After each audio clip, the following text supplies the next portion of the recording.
Alright, hello everyone and welcome back to another episode of Bloodborne. It's time for us to go deal with the next boss in the series, and this is the last boss from the main game that we're going to do for quite a while. So, let's get on it, shall we?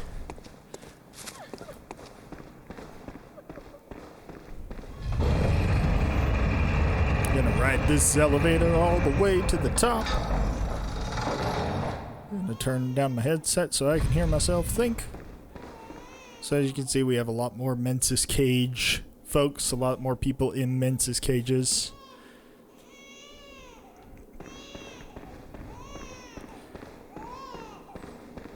And this, you can hear Murgo,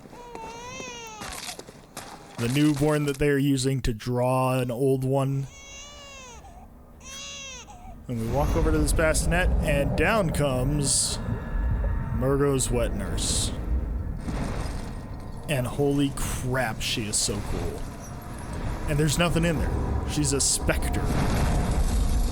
Look at all, she pulls out these cool scythe knife thingies. And the music, oh my god. Ow. And I'm dead. Yep. Yep.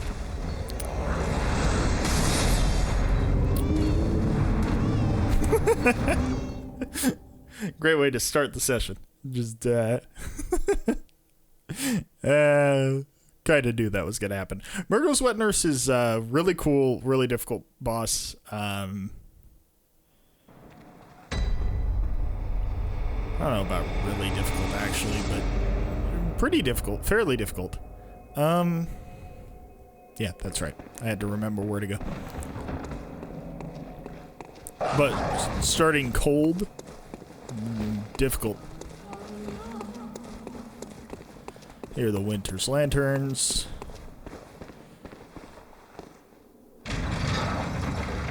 But yeah, the music in that boss fight is a music box lullaby. It is really, really cool. This way. Whoops. Whoops.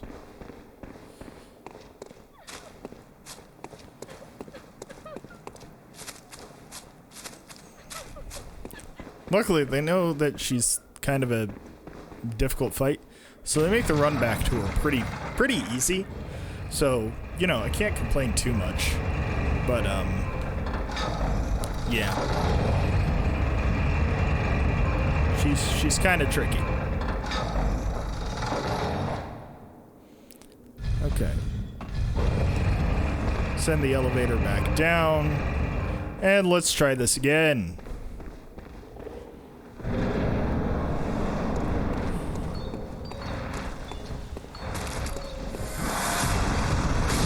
Oh, jeez.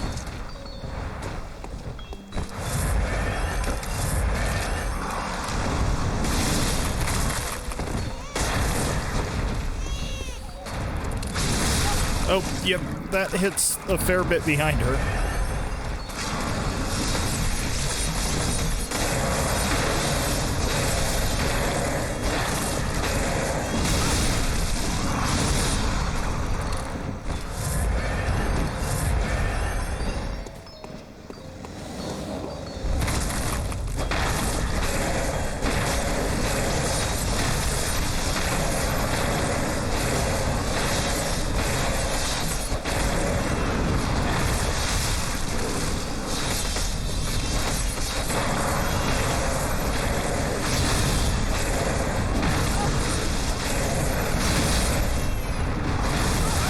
Oh, geez. Yep, I got hit by the second one. Because as you can see, there's the second one. Ooh.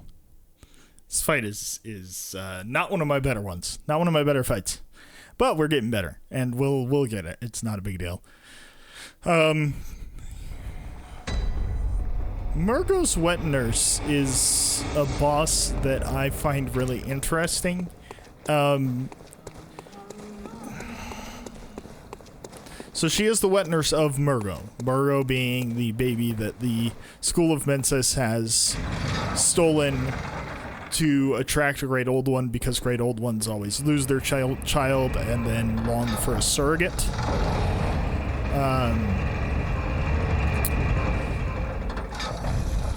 Let's see if I can trick. Okay, cool. Make this a little bit quicker.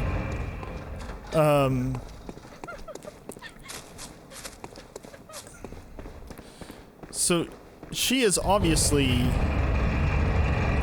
here to care for Murgo, because that's what a wet nurse does. They care for a child. Typically a child that is not theirs. Okay.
No, ow. Thought I could get further behind her.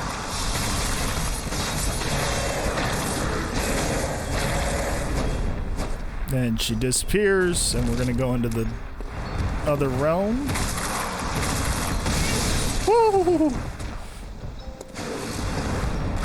Really what's gonna happen is we're gonna get punked. Oh, jeez.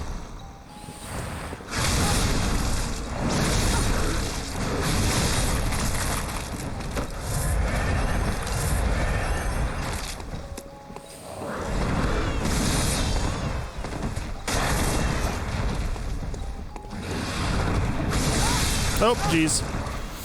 We got punked again.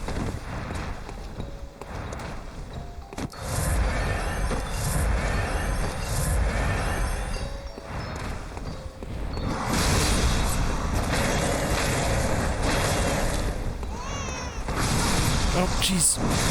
Oh, jeez.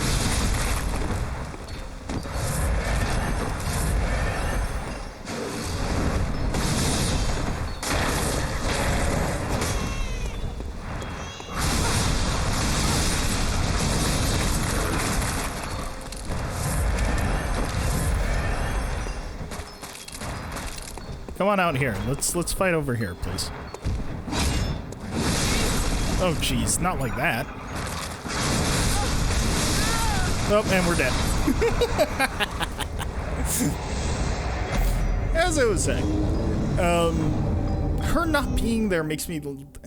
I think that she is a construct by the School of Mensis to care for Murgo while they are using Murgo to beckon a great old one. I think that's what's going on there.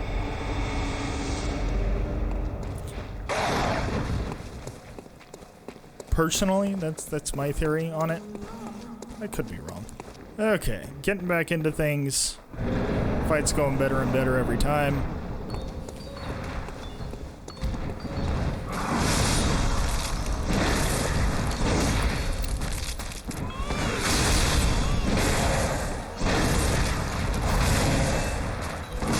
Nope.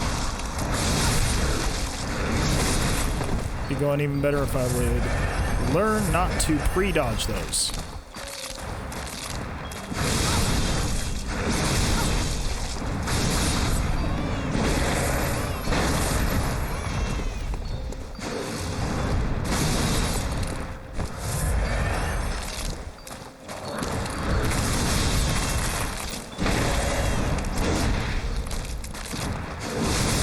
Nope, Jesus.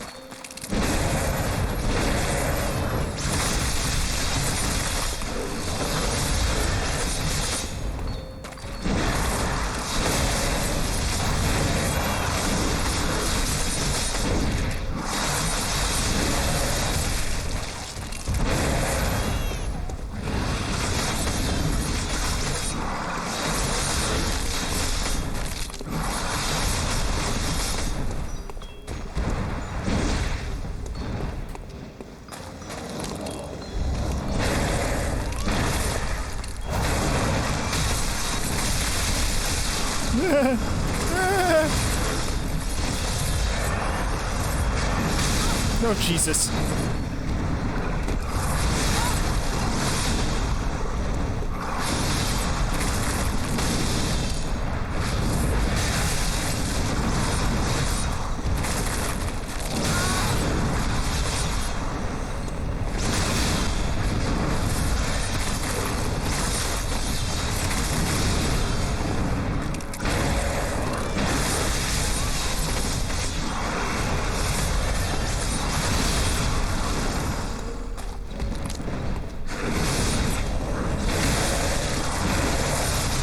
Uh-oh, this is bad. This is a bad place.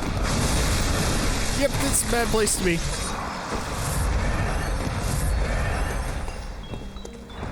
Come over here. Come over here. I really don't want to fight you over by that wall.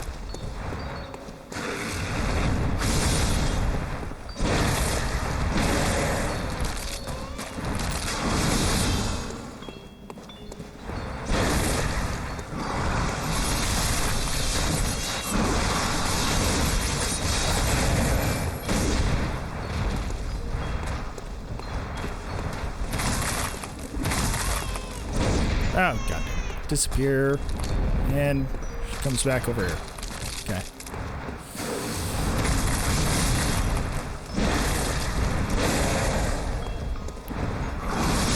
Oh, jeez.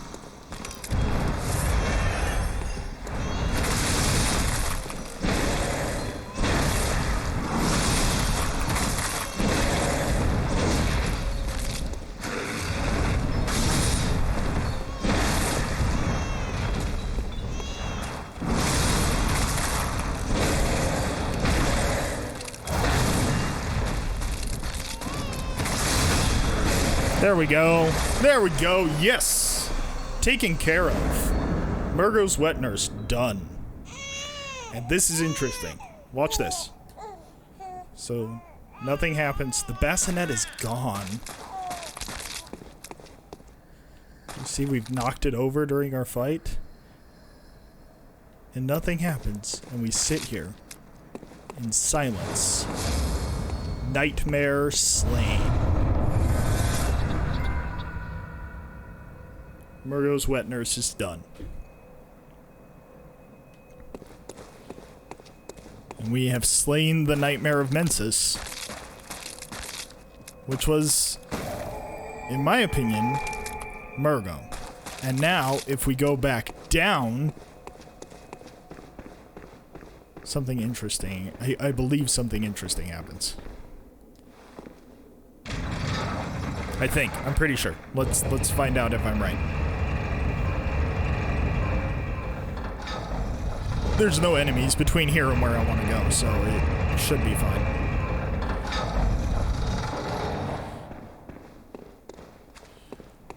She's no longer crying. She bows to us and disappears. We have freed Murgo from being held in stasis in the nightmare, beckoning a great old one to move forward the evolution of man.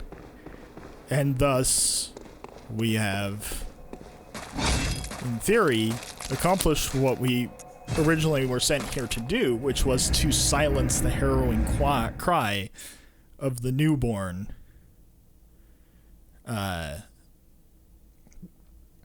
That was beckoning an old one that the madmen were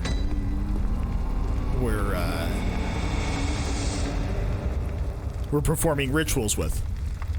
And the Hunter's Dream workshop is on fire, and you can see for the first time ever, we can see blue sky and the light of dawn in the Hunter's Dream, which is fascinating. Good hunter, dawn will soon break. This night and this dream will end. Gammon awaits you at the foot of the great tree. Very well. Let me...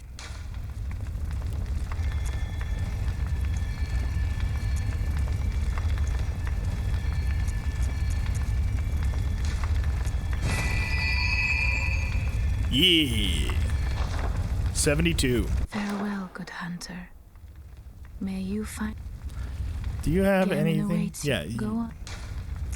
Good hunter, your presence somehow soothes. I sense the ancient echoes.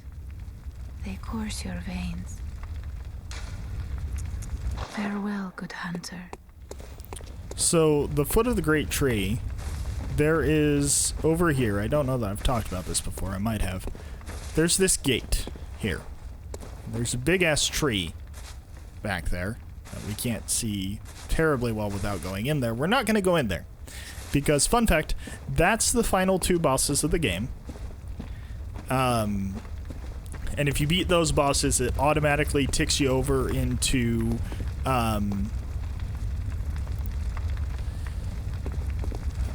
New Game Plus, and I want to do the DLC in the Chalice Dungeons, so... And I don't want to play back through the game just to record the DLC in the Chalice Dungeons, so instead of that, we're going to go do the DLC and some Chalice Dungeons stuff, but for the rest of this episode, I want to talk about some of the lore that's happened in this game. So when we arrive in Yharnam, we're told... All we know about our character is that we have a disease called pale blood. And so we come to Yharnam seeking blood ministration to cure that disease. When we first get here, we're told, okay, but in order for you to get blood ministration to cure that disease, you're going to need to sign a contract and be a hunter and try and end the hunt. And that starts our whole journey. Over that journey, we've discovered that the Yharnam, the endless night of the hunt, the hunt that never ends that we've been sent to stop,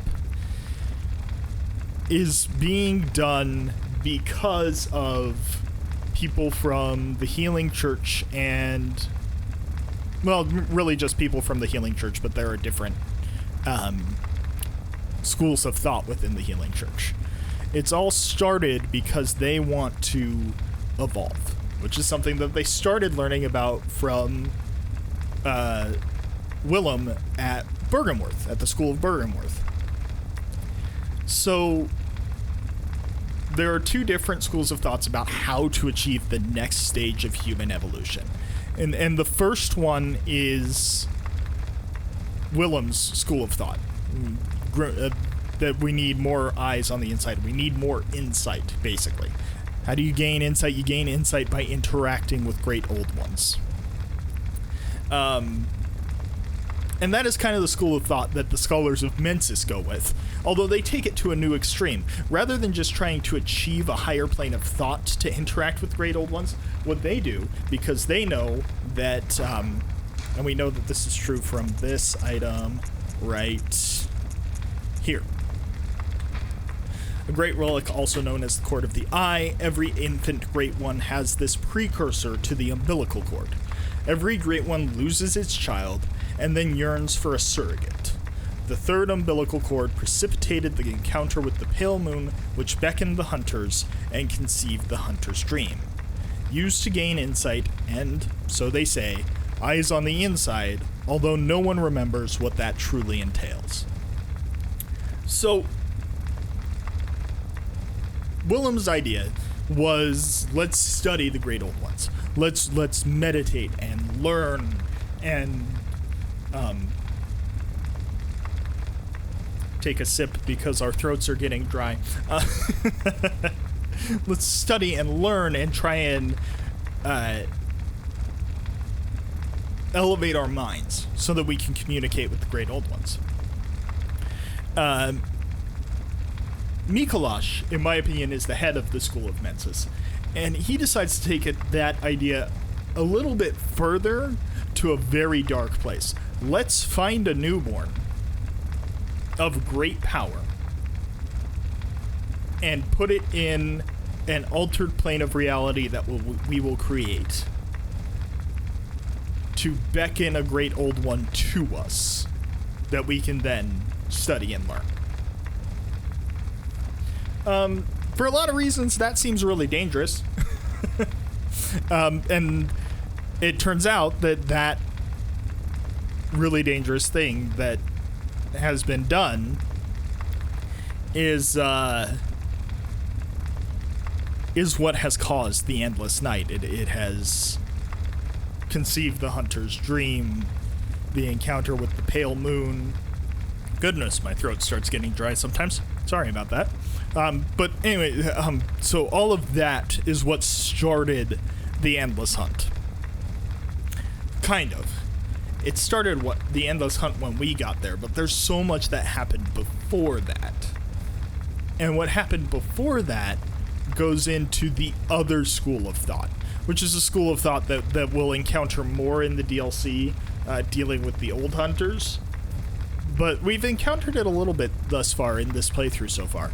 The other school of thought is that we can attain evolution by using the old blood. Pumping the old blood into our veins will allow us to evolve into great ones ourselves without having to beckon a great one to us, because we don't know what the great ones want, and we don't know how they're going to interact with us, because they are beyond human comprehension. That is the school of thought championed by Lawrence, the first vicar of the Healing Church, and the choir. At some point, there was a schism between the choir and the school of Mensis. These competing school of thoughts could no longer compete harmoniously, I guess is a good way to say it. They could no longer interact with each other without causing further disagreements. The disagreements got out of hand, basically. And that's why we find a choir hunter in the Nightmare of Mensis, and that's why we think he's probably a spy, is that he's there trying to figure out what the School of Mensis is doing. Why he attacks us is because, well, everybody's gone insane because this nightmare has been going on for so long. Additionally, the church hunters have been pumping old blood into their veins, and we know old blood is what causes the beast sickness. Pumping it full of your pumping it into your veins causes you to mutate. That's the reason why Willem tells Lawrence to fear the old blood, is because we don't really know how it interacts with people.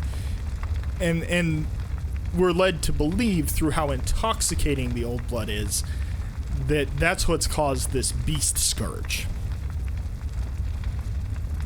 At first they thought that the beast scourge was being caused by tainted water, but it's not, because all of their efforts to quarantine and keep the tainted water away from people and all of that sort of stuff failed, because it's not the water, it's the blood, and everyone is partaking in blood ministration.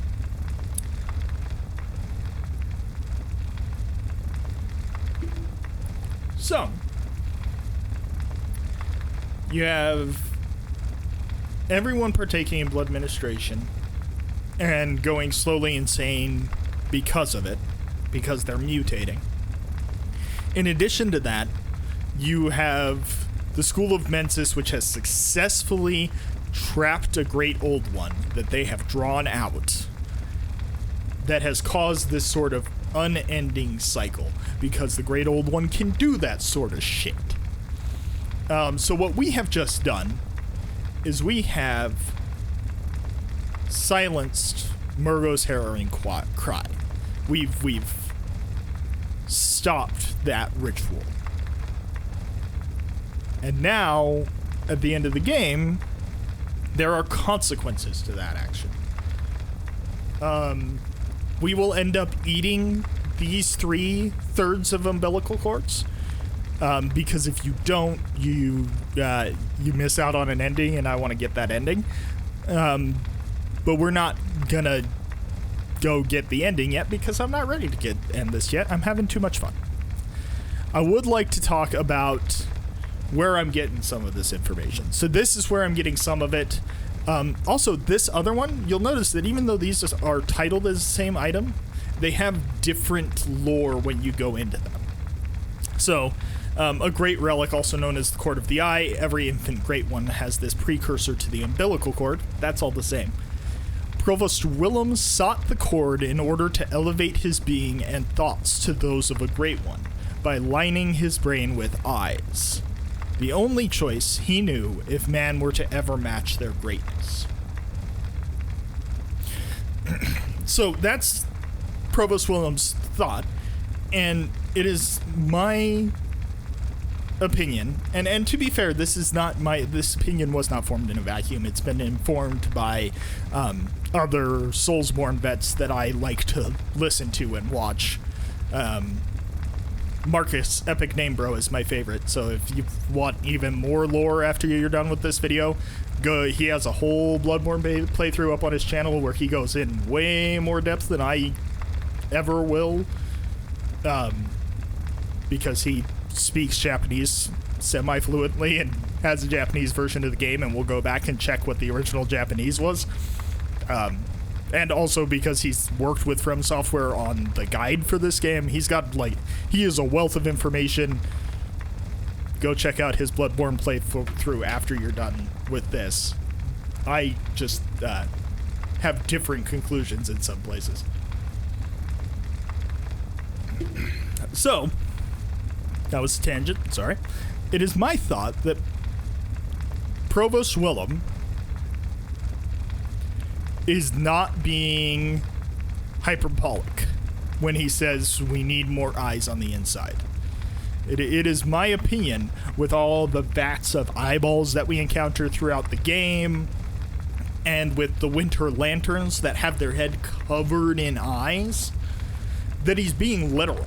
He literally means we have to line our brains with eyeballs, to have greater insight and to elevate our thoughts to those of the Great Ones. And then we have this one. Every Great One loses its child and then yearns for a surrogate. This cord granted Mensis audience with Murgo, but resulted in the stillbirth of their brains.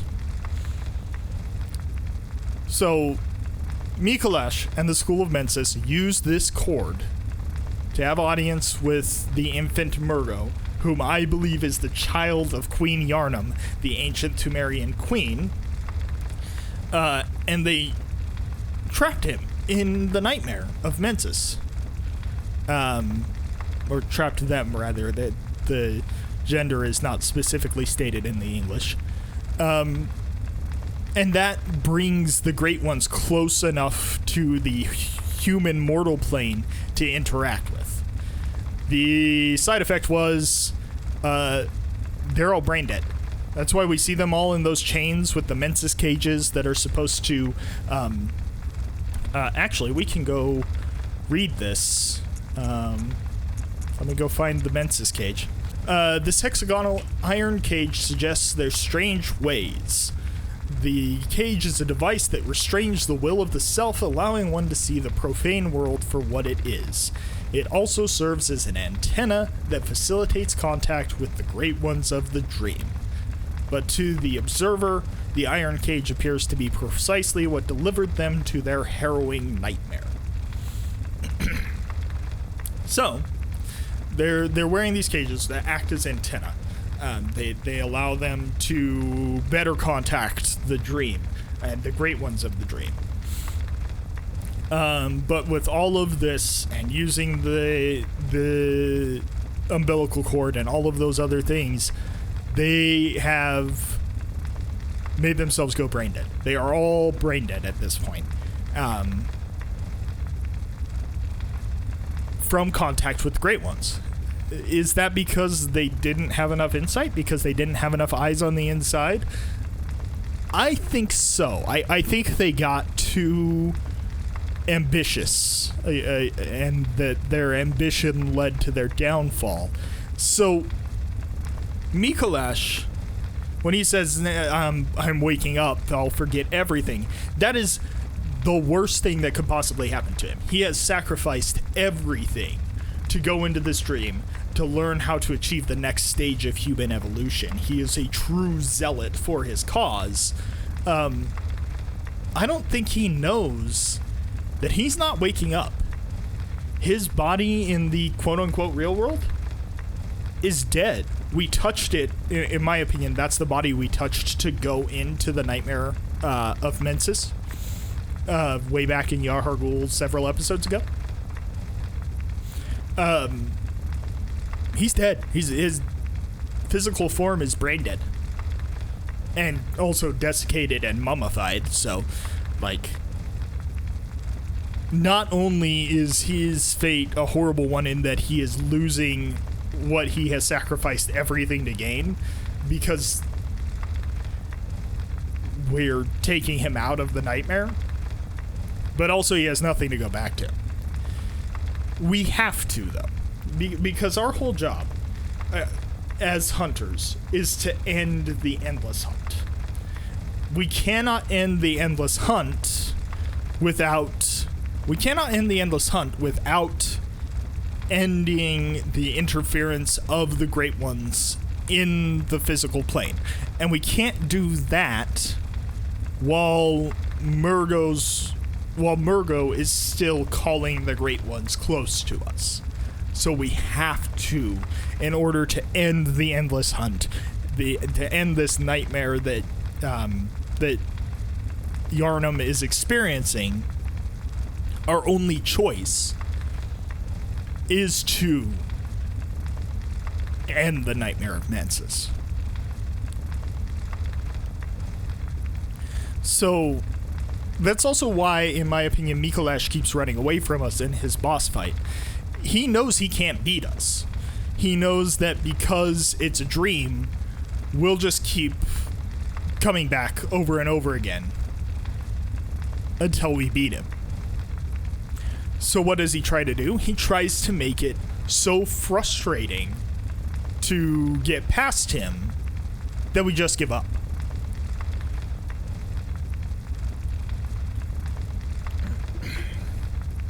Obviously we didn't. We beat him instead.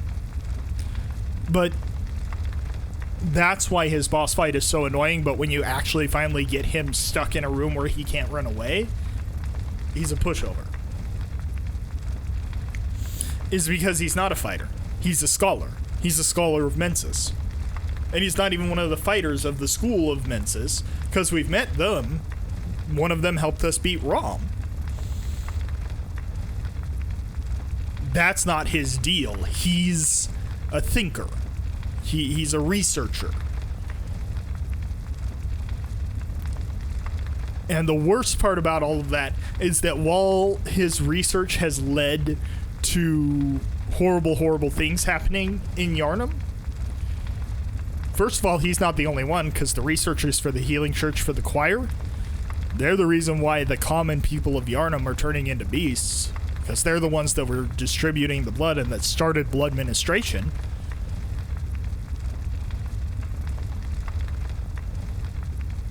But even with all of that said, his research, his experiment, is causing the Endless Night, which is just making everything worse. It means that no one can truly recover, and no one can escape. So we have to beat him. But it's sad, because he's not really a villain. I mean, he is. He is ambition unchecked, and that is always the villain.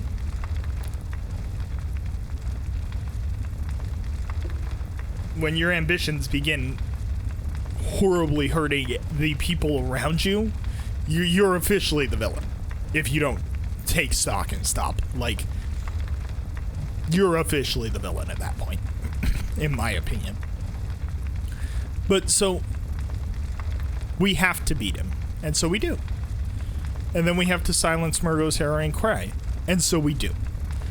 And now we're at a point where there is seemingly nothing left tying Yharnam to the dream, preventing Yharnam from moving forward in time.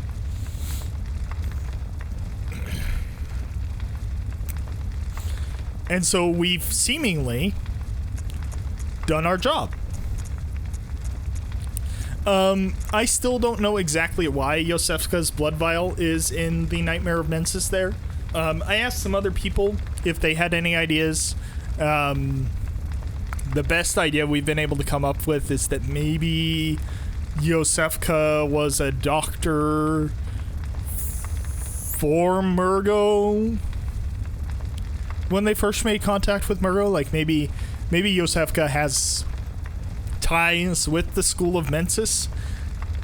I don't know how much I believe that. It's the best idea that we were able to come up with. And the reason I don't know how much I believe that is tenuous. She's wearing choir garb.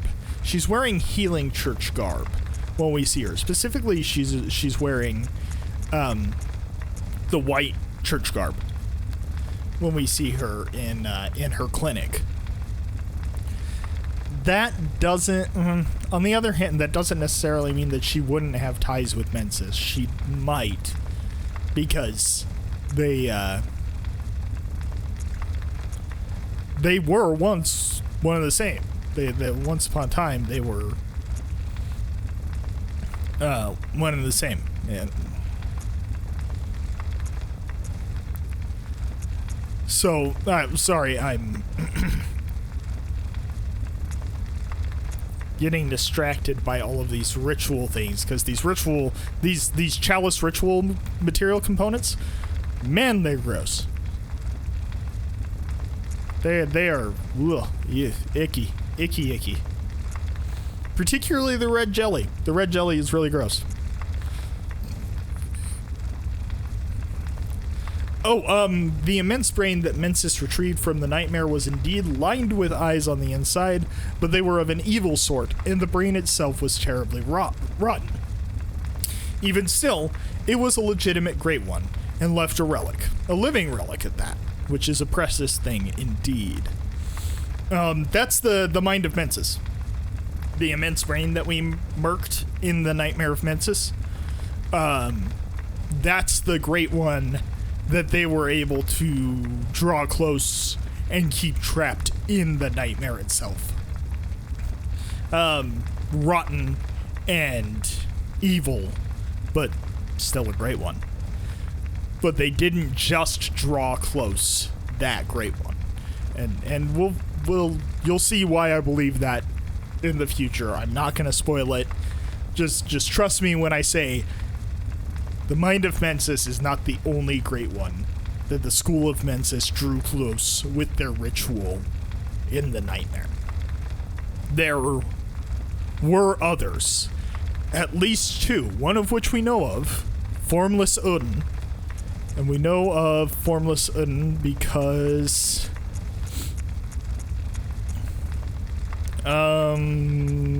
sorry, I'm trying to remember which one talks about this. Yeah, I'm not finding it. It's possible I didn't pick it up. I don't remember what the item is. Formless Odin is someone worshipped at the Odin tomb in the church in the Odin chapel in the center of the cathedral ward. And there's reason to believe that Formless Odin is a great one. But there's one other great one that we've encountered. Or we haven't encountered them, but we will. And I'll leave that for another episode, because that's spoilers.